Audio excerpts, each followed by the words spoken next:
8 বছর বয়সের এক ছেলেটি প্রথম দেখাতেই মেডুসার প্রেমে পড়ে গেল। কিন্তু মেডুসা ভাবল ছেলেটি এখনো খুব ছোট, সে সত্যিকারের ভালোবাসার অর্থ বোঝে না। তবুও ছেলেটি তার হৃদয়ের কথা সৎভাবে মেডুসাকে জানালো। তার এই নির্মল ভালোবাসায় স্পর্শ পেয়ে মেডুসার মন নরম হয়ে গেল। কিন্তু সে ইতিমধ্যেই অন্ধকার শক্তির দ্বারা দূষিত ও মৃত্যু পথযাত্রী ছিল। মৃত্যুর আগে মেডুসা তার সমস্ত দিব্য শক্তি সেই ছেলেটির হাতে তুলে দিল, এই আশায় যে একদিন সে তার জায়গায় দাঁড়িয়ে দুনিয়াকে রক্ষা করবে। মৃত্যুর পর মেডুসা পাথরের মূর্তিতে পরিণত হলো এবং সারা জীবন ছেলেটির পাশে রইল। ছেলেটিও প্রতিজ্ঞা করলো সে মেডুসার ইচ্ছা পূরণ করবে আর সেই অন্ধকার শক্তিকে পাহারা দেবে যা মানুষের হৃদয়কে কলুষিত করে। একদিন এক নারী ওই শক্তির গোপন ধনসম্পদের খবর শুনে তার অনুসারীদের নিয়ে শাওলিন মন্দিরে এসে হাজির হলো। কিন্তু তার লোকেরা ছেলেটির সামনে দাঁড়াতেই পারল না, সবাই পিছু হটে গেল। ক্রোধী নারী নিজেই যুদ্ধে নামলো, কিন্তু তার আঘাতে কোনো ফল হলো না। রাড়িয়ে অন্ধ হয়ে সে এক শক্তিশালী আঘাতে ছেলেটিকে মাটিতে ফেলে দিল। সে যখন তাকে মেরে ফেলতে যাচ্ছিল ঠিক তখনই প্রধান ভিক্ষু তার সামনে এসে দাঁড়ালেন এবং ছেলেটিকে রক্ষা করলেন। অন্য ভিক্ষুরাও পাশে এসে দাঁড়ালেন, প্রতিজ্ঞা করলেন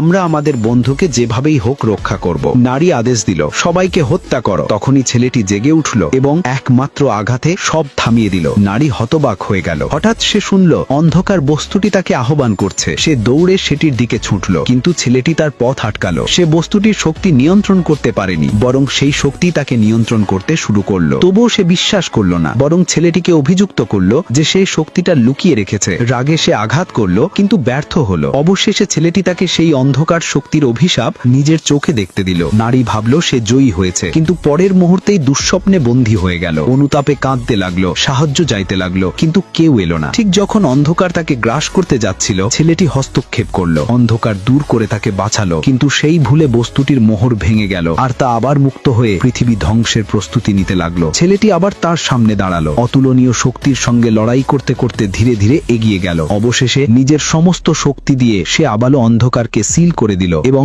দুনিয়াকে রক্ষা করলো। গল্পের পরবর্তী পর্বের জন্য সাবস্ক্রাইব করুন।